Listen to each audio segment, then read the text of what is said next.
Hello everyone, welcome back to the channel. I hope you all are doing absolutely well. So guys, this is our session 2 of our DCA Python series that we are conducting, and it is for TCS Elevate Wings 1 exam.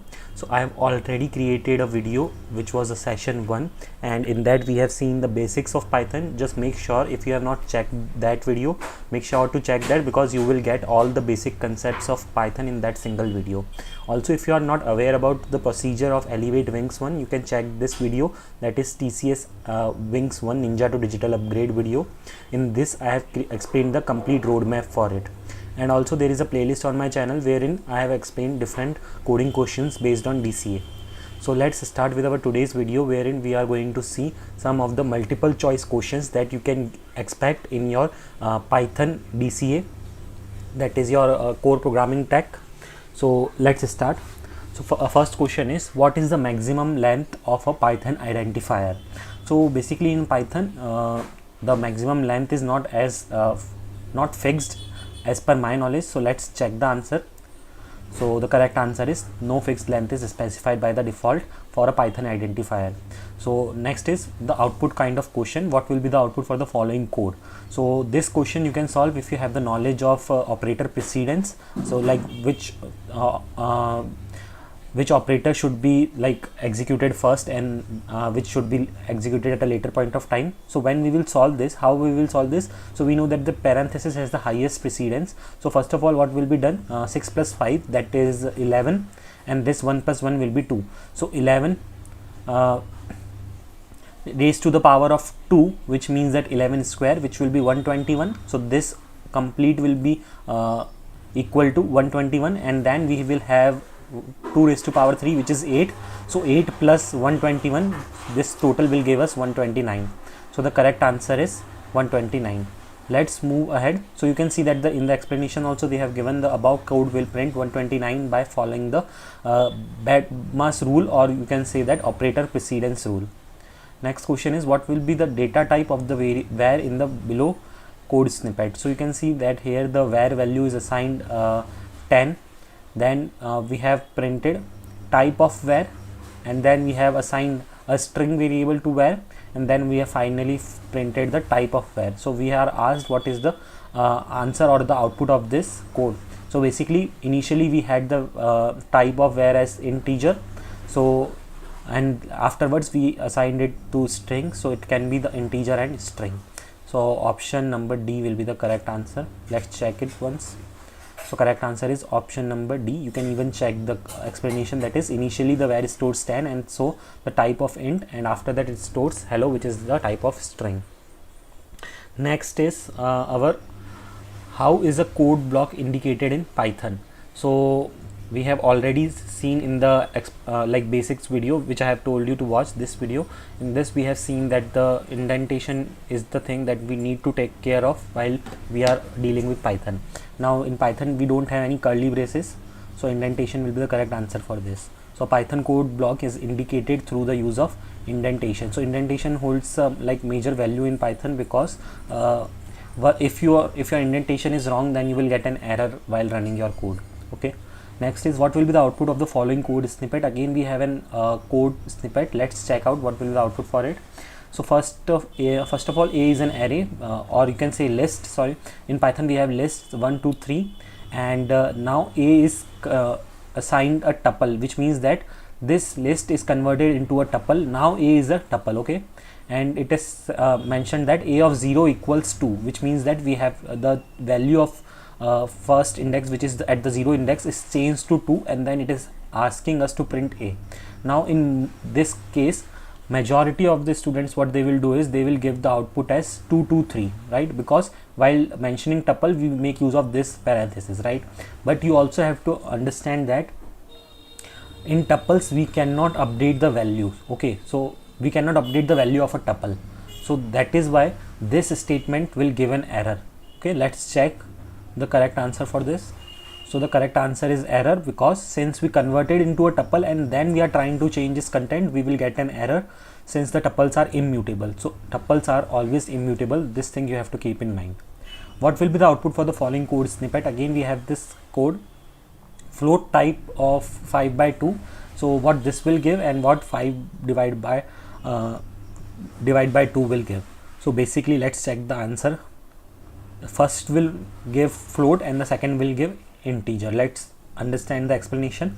The first expression performs standard division, so the result is stored as float type, and the second expression performs the integer division, so the result is stored as int type. So always remember that when this kind of division, that is two division signs are there, it is an integer division.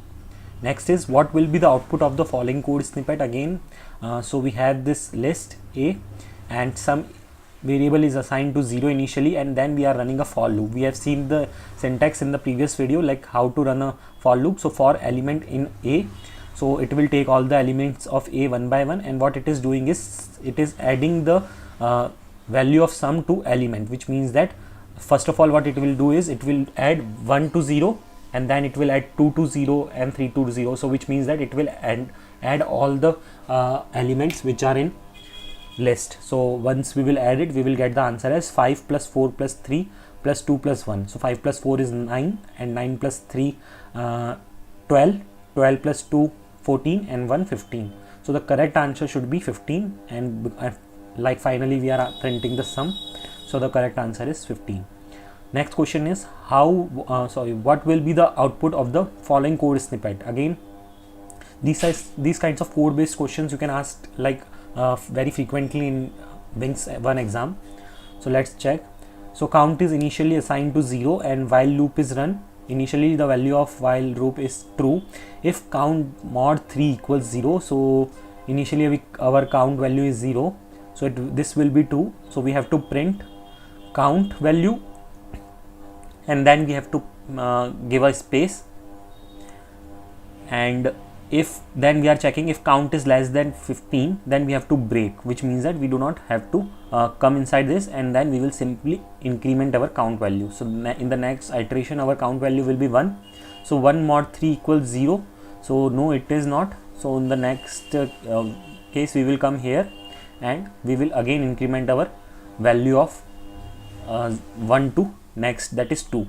So for 2 also this condition does not holds true. So till now we have only printed 0 as of now. Okay, so when our value is 2, it will again break and it will increment our value of count, which will be 3. So for 3 this condition will hold true and it will print the value of count, which is 3 now.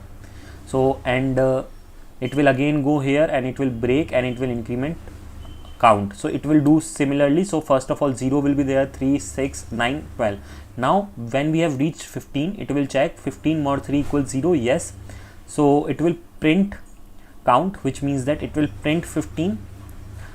So one thing to note over here is it will print 15 or not. That is our main case, right? Because here it is mentioned that if count is less than 15, then it has to break.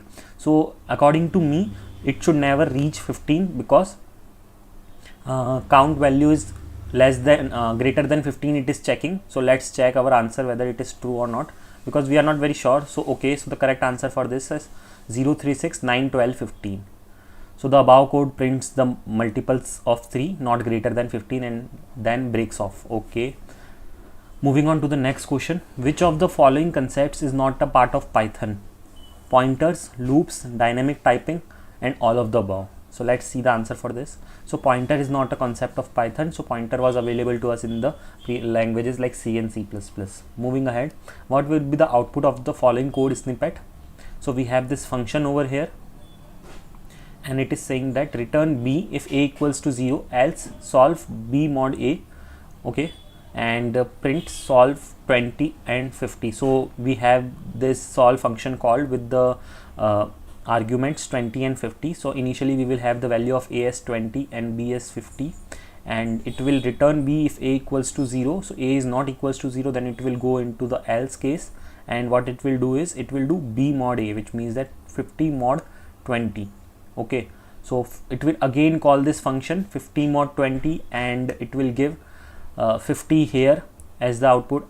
So 50 mod 20 will be, I guess, 20, and 20 and 20 will be passed. So next time when it will call again 20 mod 20 will give 0. So once it will eventually get 0, so we have to return b in that case, right? So this has to be like dry run. So the correct answer for this is 10. In order to save time, I'm directly moving on to the solution, but you have to solve this on paper and pen because you need to call the function multiple times in order to get the final answer.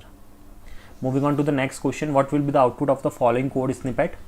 We have this function again, solve a is a list, and in this function, and then the value of a is again changed, and we are asked to print the value of a first and then solve a and then again print a. So first of all, I guess 246 should come here because it is outside the function, right? So 246, then when we will call the function a, the value should be 135 of this, and after calling the function, what should be the value? Let's check this.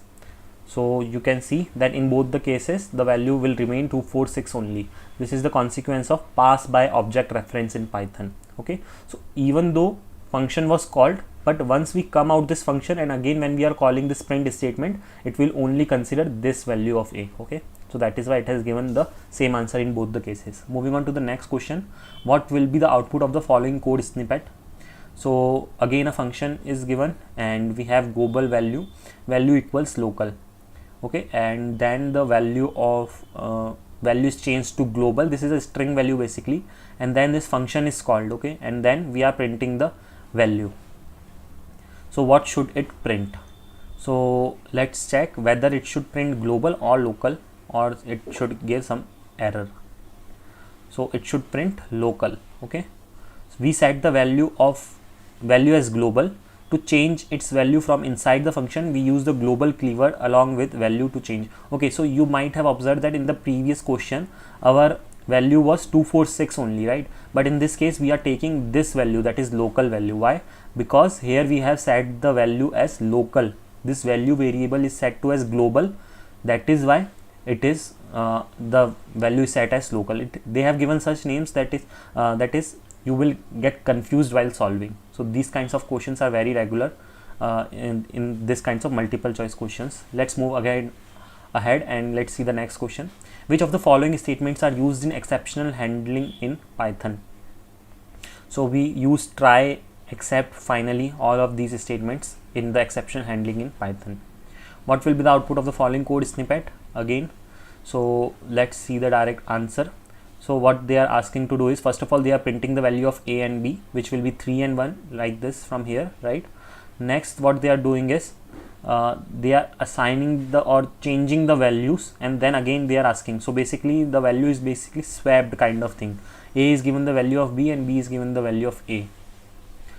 Which of the following types of loops are not supported in Python? For loop is supported, while is supported, do while is also supported. Okay, so do while is not supported, so do whiles are not explicitly a part of Python language. So that is the reason you have seen that while we were watching this video, we have not covered do while, because do while is not a part of Python. Okay, moving on to the next question. Which of the following is proper syntax to check if a particular element is present in a list? So if element in list, if not element not in list, both of these syntax are correct. Moving ahead, again this is a long code snippet, so I'll not be going through it. You just check it and I'll show you the answer for it so that you can solve it on your own. So this is the code basically, and let's see the answer for this. The answer for this is going to be 5, neither, thrive, 3. Moving on to the next. What will be the output of the following code snippet? So we have this check function and it is saying even if a mod 2 equals 0, else odd. So we have the value of check parameter passed as 12. Parameter passed over here will be 12. So it will check even if a mod 2 equals 0. So if a mod 2 equals 0, this condition is true, right? So it should print even. Let's see. So yes, the correct answer is even. Okay. The program uses ternary operators to check if the given number is even or not. What will be the output of the following code snippet? So we have this list example, and what they are doing is they are asking to print in this way, like -3, -1. So let's see what it should print. Monday, Tuesday should be the answer. Okay, so let's see what it should print. Monday, Tuesday should be the answer. Okay, so let's see what it should print. Monday, Tuesday should be the answer. Okay, so let's see what it should print. Monday, Tuesday should be the answer. Okay, so let's see what it should print. Monday, Tuesday should be the answer. Okay, so this is an example of slicing in Python, okay, with negative indexes in a list. -3 -1 is here is equivalent to slicing the second and third index, one based indexing of the list. Okay, so -3 will be this Tuesday, I guess, and -1 will be the third element, okay, which will be, so okay, so this will be Monday and Tuesday, like this. Set of questions we are going to cover in next video, as I don't want the length of the video to be increased a lot. So I will see you in the next video. Just in case if you have not checked this video, make sure to check this, and also make sure to check this playlist. If you have any doubts, let me know in the comment section, and also you can DM me on Instagram. Thanks for watching the video.